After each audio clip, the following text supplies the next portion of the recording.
Hi friends, welcome back to Karunya Kannada mini ವ್ಲಾಗ್ಗೆ. ಹೊಸದಾಗಿ ಯಾರು ನನ್ನ ಚಾನಲ್ ನೋಡೋದಾದ್ರೆ ಪ್ಲೀಸ್ ಮರ್ಯಾದೆ ಸಬ್ಸ್ಕ್ರೈಬ್ ಮಾಡ್ಕೊರಿ. ಈ ಮಿನಿ ವ್ಲಾಗ್ ಬಂದ್ಬಿಟ್ರಿ ಸಂಡೇ ಇದೆ. ಸಂಡೇ ಬಂದ್ಬಿಟ್ಟು ನಾವು ಕಂಪಲ್ಸರಿ ಚರ್ಚ್ಗೆ ಹೋಗಲೇಬೇಕು. ಪ್ರತಿದಿನ ನಾವು ಹೇಗೆ ಕೆಲ್ಸಕ್ಕೆ ಹೋಗ್ತೀವಿ ಹಾಗೆಯೇ ಪ್ರತಿ ಸಂಡೇಯೂ ಸಹ ನಾವು ಚರ್ಚ್ಗೆ ಹೋಗಲೇಬೇಕು ರೀ. ಕಂಪಲ್ಸರಿ ನಾವು ಒಂದು ವಾರನೂ ತಪ್ಸೋದೇ ಇಲ್ಲ.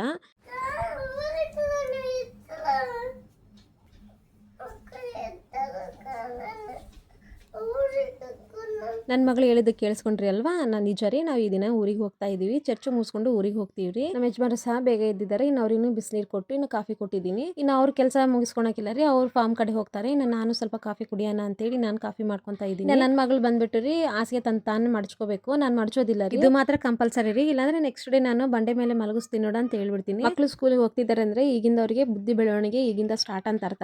ಕೆಲಸ ಆದ್ರೆ ಅವ್ರು ಅಟ್ಲೀಸ್ಟ್ ಮಾಡ್ಕೊಂಡು ಹಾಗೆ ನಾವು ಅವ್ರಿಗೆ ಕಲಿಸ್ಬೇಕು. ಒಂದ್ ವೇಳೆ ನಾವು ಹೋಗ್ಲಿ ಬಿಡು ಅಂತ ಬಿಟ್ಬಿಟ್ರೆ ನಮ್ಮ ಮಕ್ಕಳ ಜೀವನ ನಾವೇ ಹಾಳು ಮಾಡ್ದಂಗ. ಎಷ್ಟೇ ಪ್ರೀತಿ ಇದ್ರು ಏನೇ ಇದ್ರು ಸಹ ಅವ್ರಿಗೆ ಶಿಸ್ತು ಅನ್ನೋದು ಕಲಿಸ್ಬೇಕು. ಎಲ್ಲೇ ಹೋದ್ರು ಸಹ ಒಂದ್ ಒಳ್ಳೆ ಹೆಸರು ಅವ್ರಿಗೆ ಇರುತ್ತೆ. ನಮ್ಮ ಮಕ್ಕಳಿಗೆ ಒಳ್ಳೆ ಹೆಸರು ಹೇಳಿದ್ರೆ ತಂದೆ ತಾಯಿ ಸಂತೋಷ ಹೌದಿಲ್ಲ ರೀ. ಹಾಗೆ ನನಗೂ ಸಹ ನಾನ್ ಸಹ ಒಂದು ತಾಯಿಯಾಗಿ ನನ್ನ ಕರ್ತವ್ಯ ಏನಿದೆ ನಾನು ನನ್ನ ಮಗಳಿಗೆ ಕಲಿಸ್ತಾ ಇದೀನಿ. ನಾನು ಮಾಡ್ತಿರೋದು ಇದು ಕರ್ತವ್ಯ ಕರೆಕ್ಟಾ ಇಲ್ಲ ಅಂತ ಕಮೆಂಟ್ ಮಾಡ್ರಿ. ತಪ್ಪಾದ್ರೆ ಹೇಳ್ರಿ, ಕರೆಕ್ಟ್ ಆದ್ರೆ ನನ್ನ ಅಪ್ರಿಶಿಯೇಟ್ ಮಾಡ್ರಿ.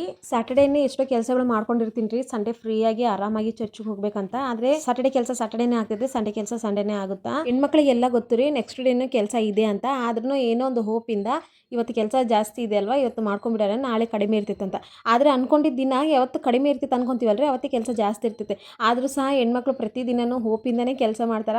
ಆ ಹೋಪ್ ಯಾವತ್ತು ನೆರವೇರ್ತೈತೆ ಅನ್ನೋ ಗೊತ್ತಿಲ್ಲ. ನಮ್ಮ ಯಜಮಾನರು ಫಾರ್ಮ್ ಕಡೆ ಹೋಗಿದಾರ ಅಂತ ಹೇಳಿದಲ್ವಾ, ಬರೀ ತೋರಿಸ್ತೀನಿ. ನಮ್ದೊಂದು ಚಿಕ್ಕ ಫಾರ್ಮ್ ಇದೆ ರೀ, ಕುರಿ ಫಾರ್ಮ್ ಇದೆ ರೀ. ಜಾಸ್ತಿ ಏನಿಲ್ಲ, ನಮ್ಮ ಕಡೆ ಸ್ವಲ್ಪನೇ ಮರಿಗಳು ಇದಾವೆ. ಇನ್ನು ಅದಕ್ಕೆ ಫುಡ್ ಹಾಕೋಕಂತ ಹೋಗಿದ್ದಾರೆ. ಚೆನ್ನಾಗಿದಾವ್ರಿ ನಮ್ಮ ಮರಿಗಳು, ಭಾಳ ಅಂದ್ರೆ ಭಾಳ ಹೊಟ್ಟೆ ಇಷ್ಟಕ್ಕಂತವಪ್ಪ.